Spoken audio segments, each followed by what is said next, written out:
And since this is the last session, there's really very few pieces of information that we need to provide you, except that there will be questions afterwards. There will be book signing afterwards. You can buy books over at the Punch of Grapes book tent, so please buy lots of books. Ordinarily, we have name tags in front, but we didn't have enough room for 5 name tags, but I think introductions will be made. So with that, I'm going to introduce Susie Middleton, who is moderating and who is based on the island, farmer, chef, restaurateur, and I've benefited from her recipes, so thank you very much. Thank you, Ted. Can you guys hear me? Great. Well, thank you all for coming. And this is just so exciting for me and a huge honor to be here with these smart, successful ladies. And I'm going to introduce them quickly so we get to hear them talk. We've got Lori, Tracy, Dana, and Quirky. Good job. Thank you. And they are the authors of the multiple award-winning The Pollan Family Table. If you haven't seen it, that was their first book. And their awards include the Gourmand International Cookbook Award 2015, Best in the World, Best First Cookbook, Book Page Best Cookbook of 2015, Goodreads Choice Award nominee for food and cookbooks. And each of them is a recipient of the Global Green 2015 Sustainability and Food Award, which is pretty darn cool. And their recipes have appeared in O, the Oprah magazine, Elle, People, Vogue, Better Homes and Gardens, Coastal Living. They've been on TV, and they've been doing a whole lot of publicity for their new book, their second act, which is called Mostly Plants, 101 Flexitarian Recipes from the Pollan Family. It was published in April by Harper Wave, and it's already widely acclaimed. And it really, in my opinion, hits a real sweet spot for the Pollans, who not only value cooking and eating together as a family, but having meals that are based on whole foods, that are vegetable-centric, that take some planning, but that make everybody in the family happy when they sit down to the table. And last but not least, these guys are also, in addition to being cookbook authors, mothers and grandmothers and writers and actors and businesswomen and fitness experts. So they have a lot to share with you today. So to get you started thinking about mostly plants, I'm just going to read a quick little list of some recipes. Crispy Parmesan roasted chickpeas, bulgogi beef salad, crispy kimchi and scallion pancakes, savory tuna burgers with sriracha mayonnaise, or a ketty with shaved Brussels sprouts and creamy parsley pesto, shrimp scampi with zucchini noodles, tandoori chicken and vegetable sheet pan supper, and West Tisbury carrot cake, my favorite. So the first thing I want to, after doing one book, I want to find out from these guys, how did the idea for a new book come along? And if you guys don't know, the title of the book, Mostly Plants, is taken from their brother Michael's famous short sentence, eat food, not too much, mostly plants. And I want to know, did the title come first or the idea for a flexitarian book?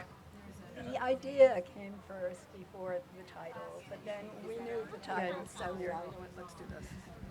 Oh, okay. So actually the idea came before we found the title for this book. The more we found out about flexitarianism, the more we realized that's the way we have been eating all along. Some meat, mostly plants, and we wanted to introduce that idea to other people because it's an open way of eating. That's very cool. So how did your method for collaboration happen? So how it happened, there's 4 of us. We all thankfully live in New York City, so it made things very easy. What we would do is come together and brainstorm and just think of all the things we want to make, things our own families have been cooking, ingredients that we were really interested in. And what was so nice is because 2 of us are vegetarians and 2 of us are flexitarians, we had so many ideas.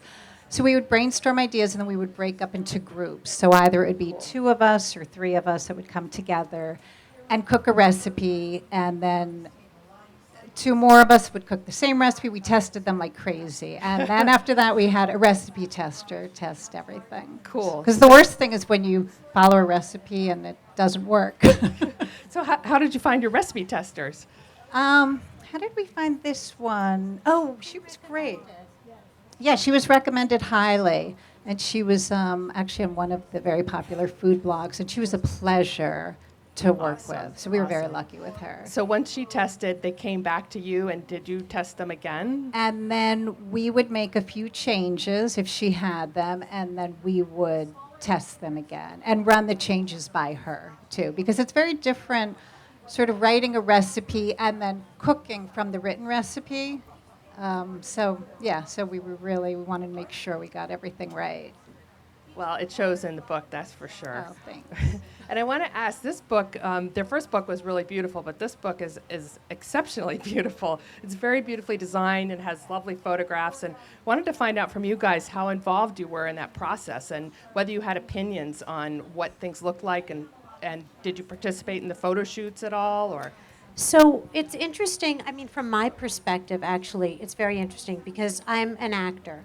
And so when I am in that world, you have absolutely no say about anything, really, except what you're doing up Interesting. there. So you don't get asked your opinion about anything.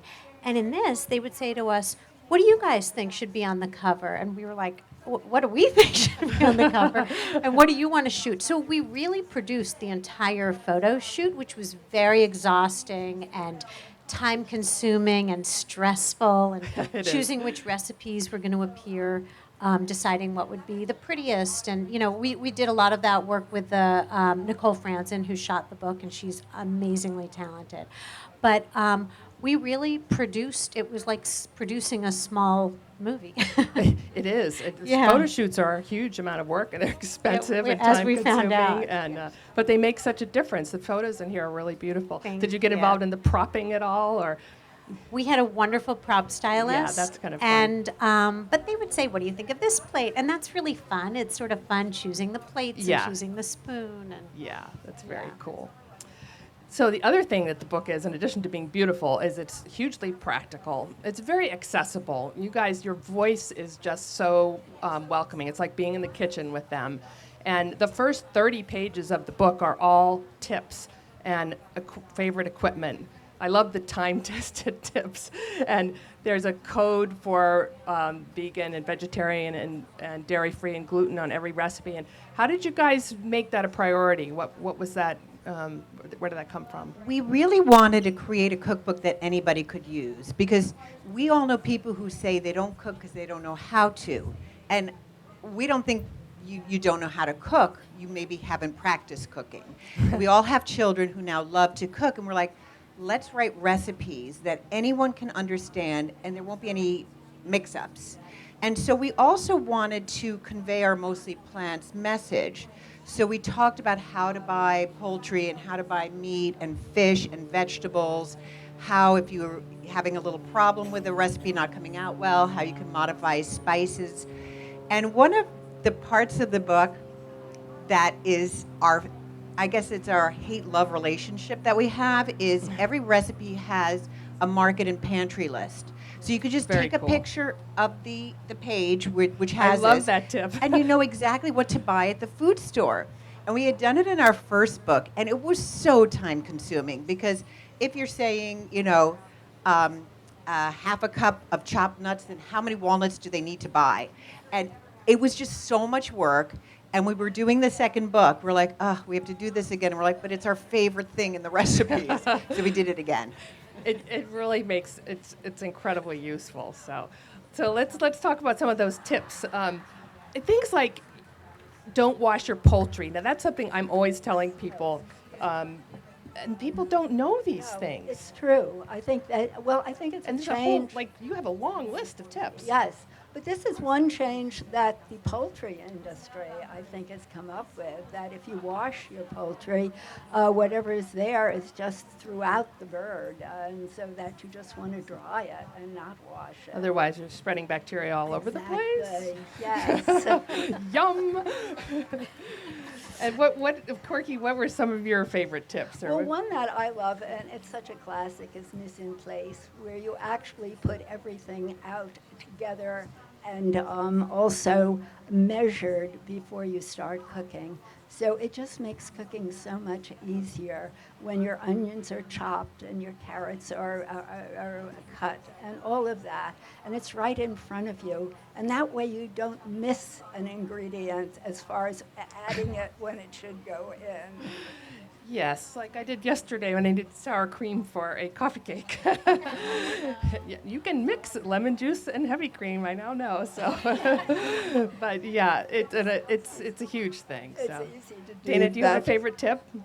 This is one that I use all the time, and I don't know if it's a common tip or just somewhat new to me, but I love avocados, and my kids are obsessed with avocados, but often it's very hard to get them ripe, or you have to buy them days in advance to plan when you're going to make your guacamole or whatever you're going to do. So if you put an avocado in a brown, if you want to ripen it, you put it in a brown bag, and then add a piece of fruit like a banana, close up the bag, and it will ripen it very quickly. So that's to probably one of my remember that. favorite tips right now. I love it. Tracy, do you have a favorite tip?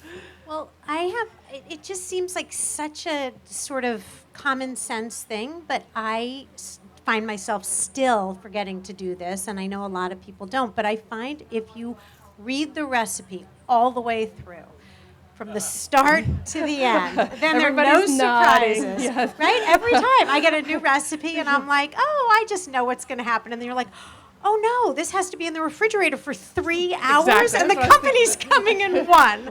So that's, for me, We that's all one that do that. Yeah. Lori, do you have a tip?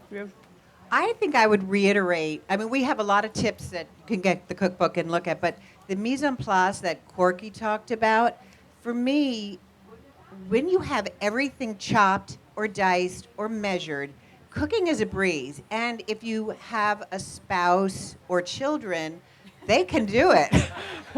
And my kids say to me, "What do you want me to do?" I'm like, okay, mince the shallot. And so I think it just makes cooking so much easier. So that's my favorite tip in the book. It is. So here's one for you all, you guys. I just want to back up a minute and define flexitarian. I want to make sure that it's a big word, and people think of it as meaning many different things, and there's sort of different ways to approach it. How do each of you in your home cooking approach being a flexitarian?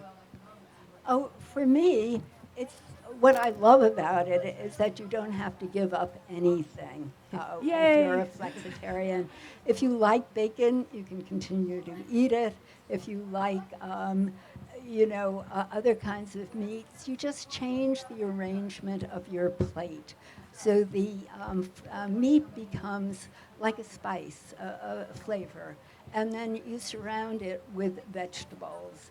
And it's so satisfying and so delicious. And in the book, we have all these recipes that show you how to put all of this together. Delicious And things. the other thing you can do is so you can change the ratio on your plate, or you can just decide, okay, I'm going to go meatless, say, 2 days a week. And then after that, you have a hamburger one night, you have chicken the next night, and then after that, you go, 2 to 3 days with just all vegetarian. So you kind of have That's to do, cool. I think, what's right for you and your family. In my family, there's 2 flexitarians and 2 vegetarians. So we're kind of always going back and forth a little bit. Cool. Any thoughts, Tracy, on flexitarian tips? Now, you were a vegetarian until you had your twins. I was, yeah. And Lori and Dana are vegetarians. So I also wanted to ask you guys your tips for cooking for omnivores, and because the book is really good for that. Right. I mean, is this still working? Can you guys hear me?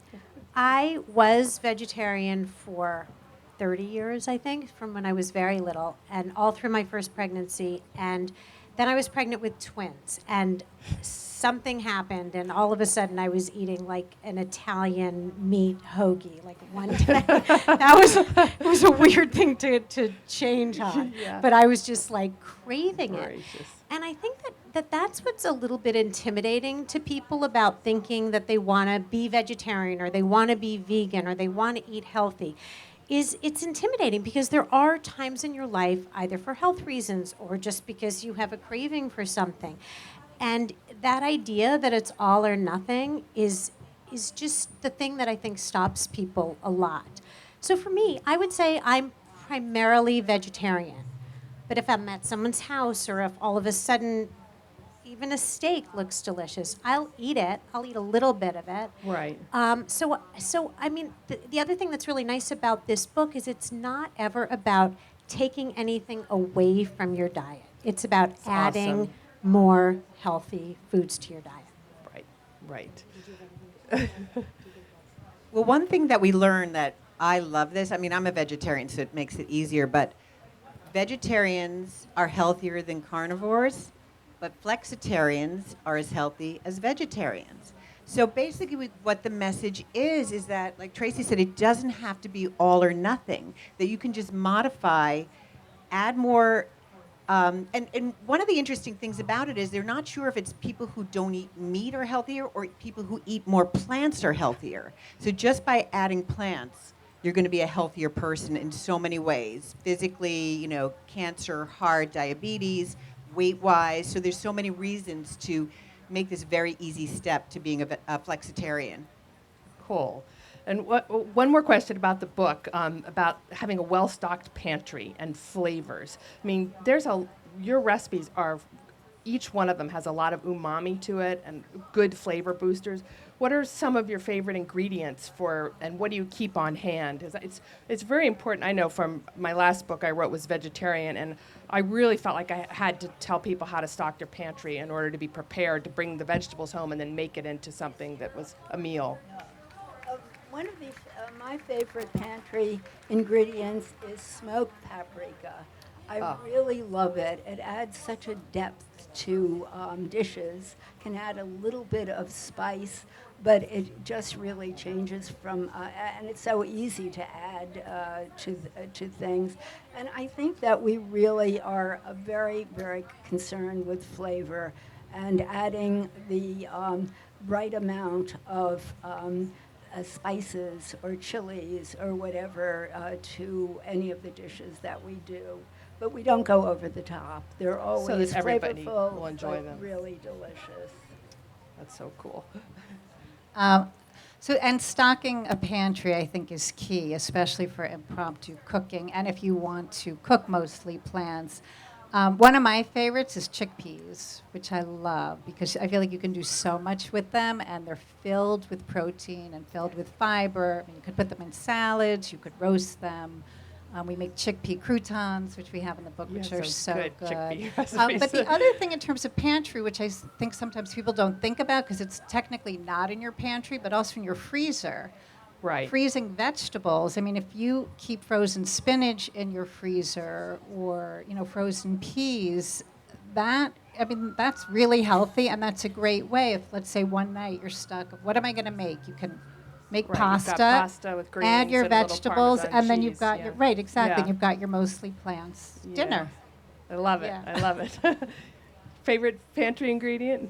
Well, I mean, I love that you brought up the umami because Yeah. that is the one thing that happens when you're cooking vegetables. A lot of times people are afraid it's just going to be dull or it's just not going to have that earthy, meaty taste. Really, is what you want. You want that meaty taste. So, I think if you're a vegetarian or vegan, dried mushrooms are a great thing to add that earthiness, that umami. Tons of umami. And if you eat fish, anchovies or the fish sauce, the Asian fish sauce, really Right. adds a lot of Right. that.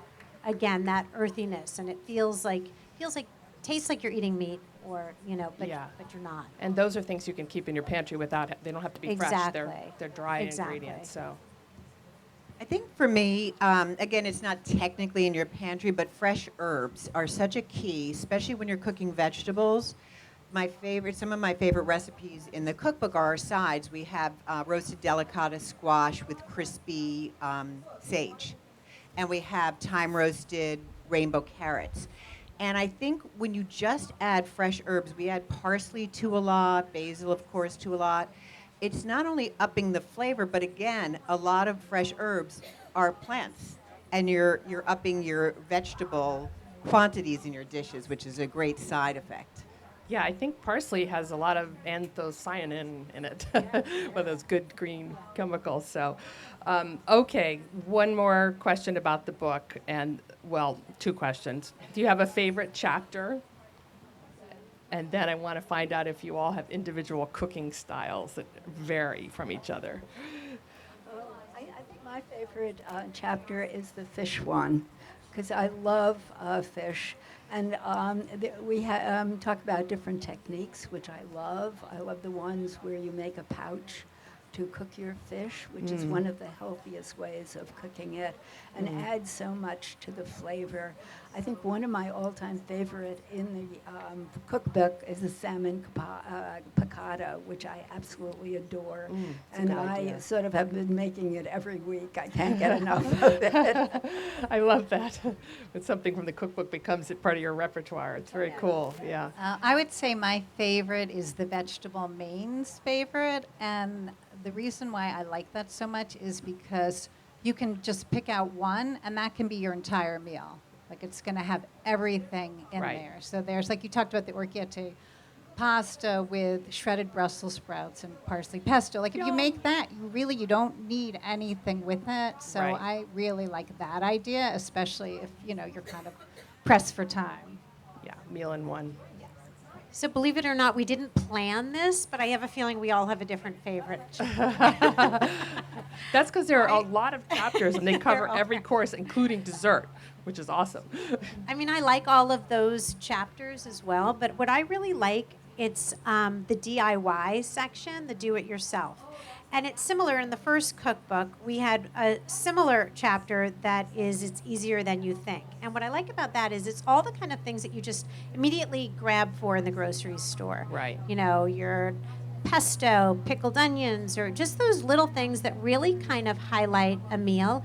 And the thing is that they're so easy and they taste so much better when you make it yourself. And they're better for you. They don't have all the preservatives. Better for and the you, and a sodium. lot of it you can freeze. And so I love that kind of, fun. the quick making these things that I always thought were so complicated, and being able to make them myself. Yeah, and then it makes your week like cooking so much easier because you've got them in Exactly. there. So it's just cool.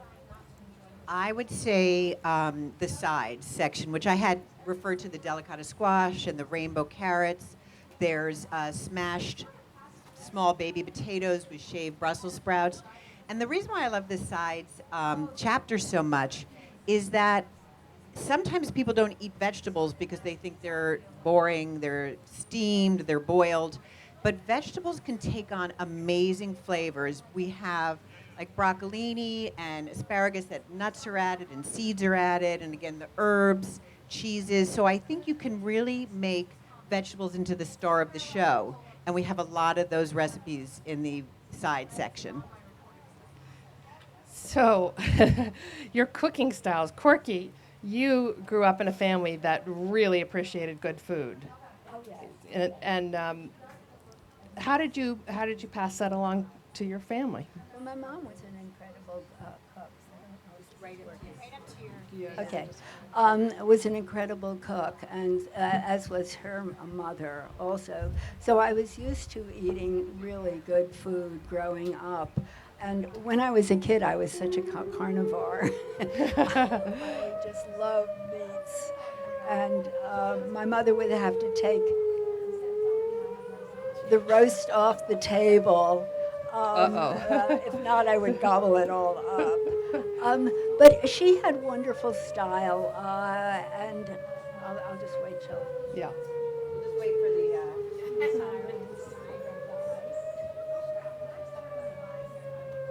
I think it's the Chilmark Fire Station, probably. Yeah.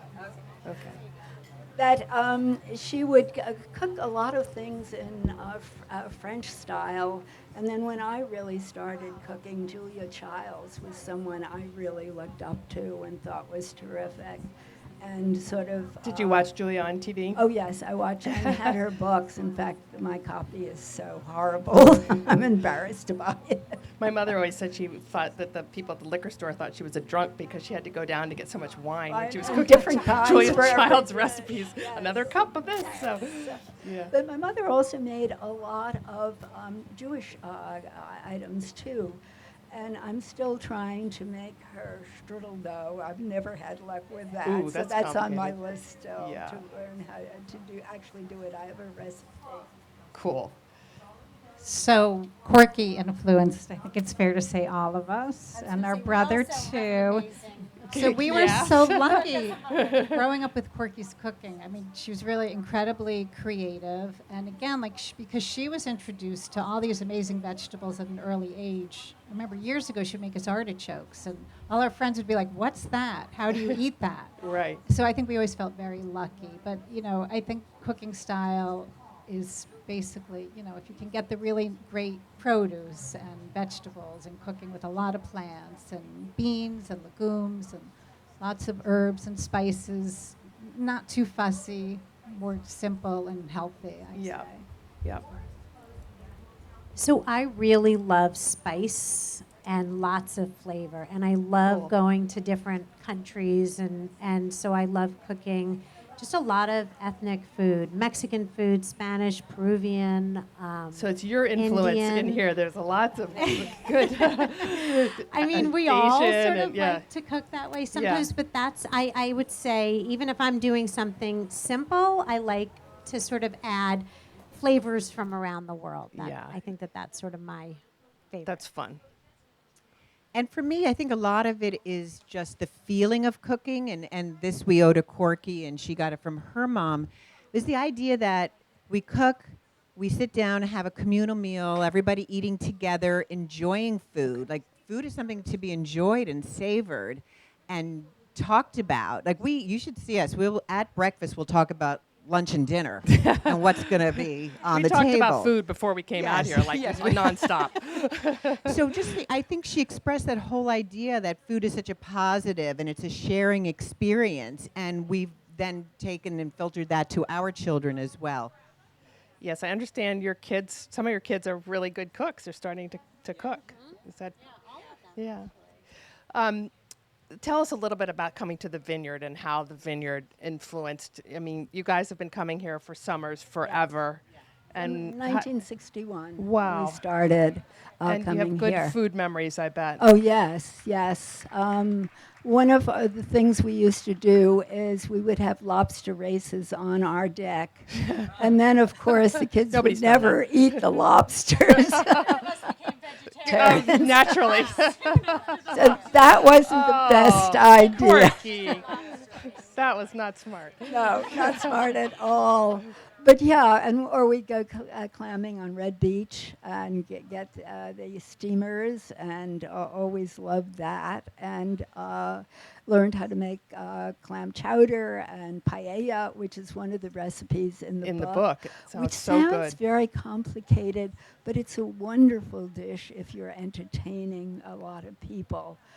You can do it in bits and pieces, and it's such an impressive when you serve your paella. It's just wonderful. I'm looking forward to making yours because I know your instructions are going to be clear, and it really is just a question of moving through it. But a lot of times you get a exactly. paella recipe where people assume lots of No, things. that you don't I'd know, had so many horrible experiences with paella Yeah. where the mussels wouldn't open and the chicken was undercooked. Right, and the rice is undercooked. Yes, and Yeah. with this, everything really works out, so I can Yeah. recommend it. Good. Two memories. One is definitely the clamming and going to Lobsterville. And I mean, there was nothing better than, digging for clams. Our hands would just be black. And then going home and Quirky would cook them and just Yeah. loving those. I mean, doesn't get fresher than that. No. And then sort of as a teenager, what I remember a lot is going to the small farm stands that they have. I mean, there's so many now too. And just sort of seeing what they have, and even now going and sort of letting that dictate what I'm going to make for dinner that night. If there's Which is amazing really fun. squash or tomatoes. Yeah. Yeah. I have really strong sort of first memories of cooking success, baking for the fair. Oh, the that's so agricultural cool. fair. Did you win a And ribbon? I won a blue ribbon Oh, at a did not young know age this. for the blueberry muffins. And I had gotten the blueberries we picked them. I fell into a huge bush of poison ivy, and the next day woke up like head to toe poison ivy Oh my all God. over. But I got a bushel of blueberries. Wow. Yeah, and then made blueberry muffins and won the first place, and that was just Oh. so many fond memories of that, but Yeah. also of just what learning how to cook or bake and the kind of confidence that you get from that as a young kid, it's just unbelievable. It's So very a lot cool. of my memories of the vineyard are sort of learning to cook. That's very cool, and blue ribbon to boot. I have a great memory that continues that where our house is out in Aquina, there are a lot of beach plums. And Quirky has been making beach plum jelly Oh. for, I feel like, my whole life. And and it's my favorite jelly in the world. And sometimes there's not that many beach plums. Sometimes there's a lot. And we actually fight. It'd be like, wait, Mom gave you another jar? She didn't give me one. And we still, if I'm here when they're ripe, I just pick as many as I can. And I've made it with her now a few times too, but she's like the queen of beach plum jelly. All right, so we're going to show up when it's beef plum jelly time. Go, hi. So we're, yeah, I know. I grew up picking them too, but in Delaware. So, we're time for questions from people. Does anybody? I have more questions, but I would love to hear from you guys. Anybody have something they want to? Yes, there's a microphone over there. It's a microphone if you want to, or yeah.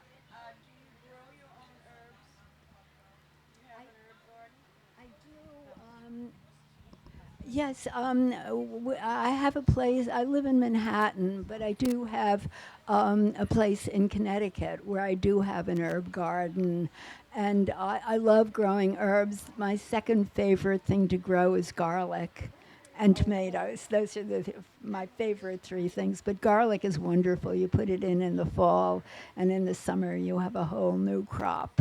It's amazing. Those of us who are in apartments, what do you think of those things that they sell in department stores now, where you can grow your own herbs under special light? Are they good? Are they worth it? I've never tried them, so I don't. Yeah, I mean, it sounds. I can't imagine that it's not. Yeah. It seems like such a wonderful thing to just in Yeah. the city have fresh herbs at your Yeah. disposal. Any other questions?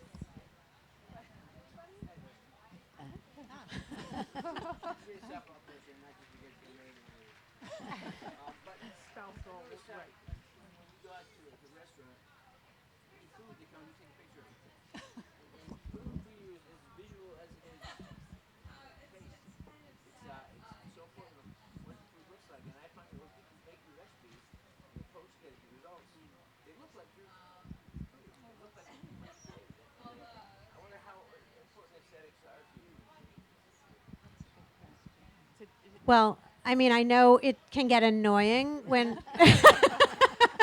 because so this gentleman's question wasn't directed at anyone in particular. That I tend to, and I think we all do, when food, like when I make something or when we're in a restaurant, the first thing I do is I take a picture of it. And a lot of times everyone's standing there with forks. And I'm like, get your forks out of the picture so I can snap a picture of it. But I personally, I think we all do, think that the aesthetic is, it just tastes so much better when it looks pretty too. I mean, it just is, it's fun too. It makes it kind of more artistic to try to place the ingredients in an attractive way. And also for a cookbook, I mean, you want to have the food look good. So that's key. It's got to look appetizing and you want to eat it. All right, I have one more question. Is there going to be a third cookbook? Well, this one just came out in April. And, cookbooks They take, put a lot of as pressure. you know, Yes. Susie, cookbooks take a very long time from start to finish. They do. Just the book proposal is almost a year for us Right. to really focus and For hone anybody. in on what we want to do, what the recipes are going to be, what the chapters are going to be. And then once the book is out, then there's publicity and promoting. And so it gives you time to sort of take a breath and see what you want to do next. I'm sure you experienced that too. Yes. I'm 4 books in and I'm going to be resting for a while. Have a full-time job too. Well, so. I always think of it as, I don't know if, for those of you who have children, writing a cookbook is a little bit like giving birth. And when you first give birth, you think, okay, that's it. I'm never doing that again. Right. So much work. And then it's there and you start to love it and then you forget how hard it was. And then you're like, let's do another cookbook. This is such a great idea. So we're waiting to sort of go through that period. Go through wait till the baby forgetting is again. toddling, right?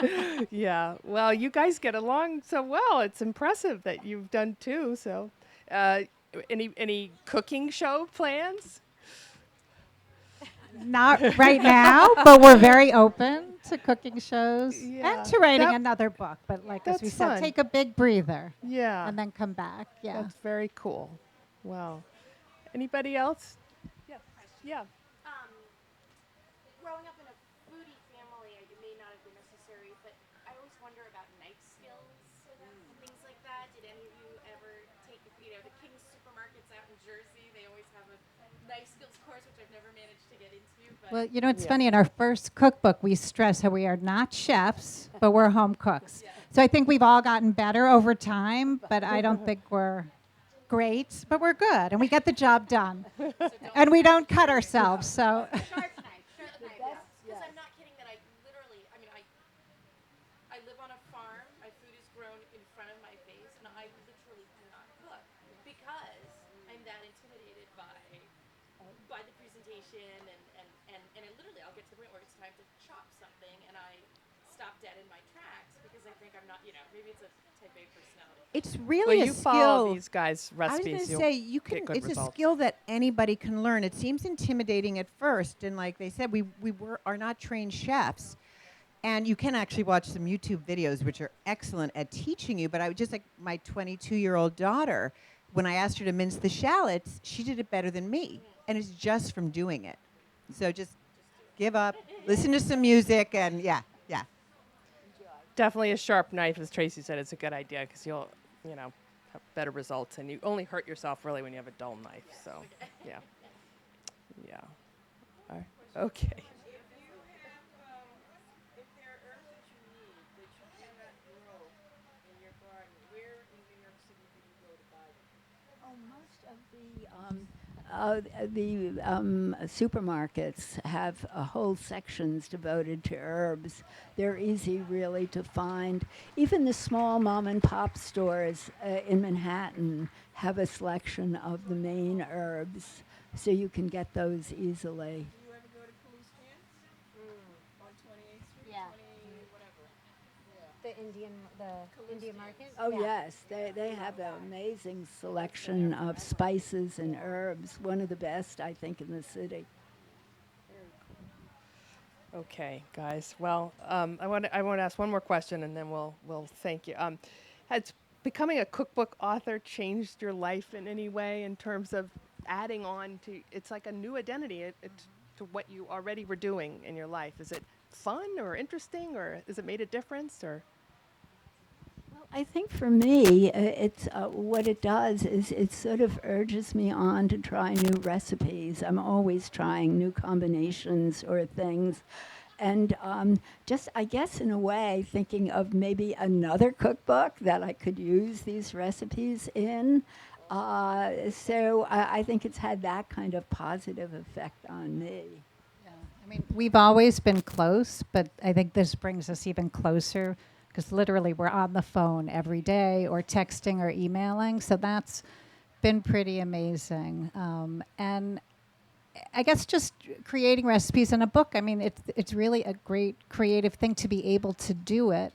And then hopefully other people will, enjoy what we've put together. So For me, there's a huge community, a huge world of foodies or cookbook writers, chefs, farmers, and all of a sudden you sort of feel like you're part of this world that is so exciting and doing new things and changing the world in a lot of ways. So I just feel so grateful to be able to be a part of this new community that I was never a part of, and you know, and it's very exciting.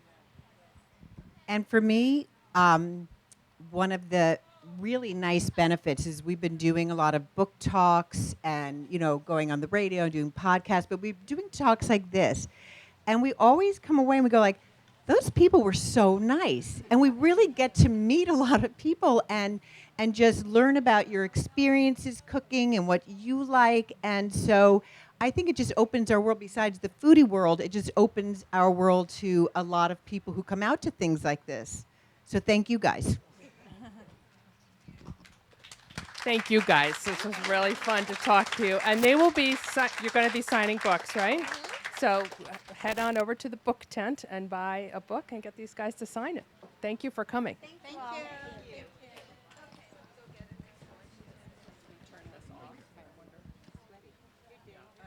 Thank you very much.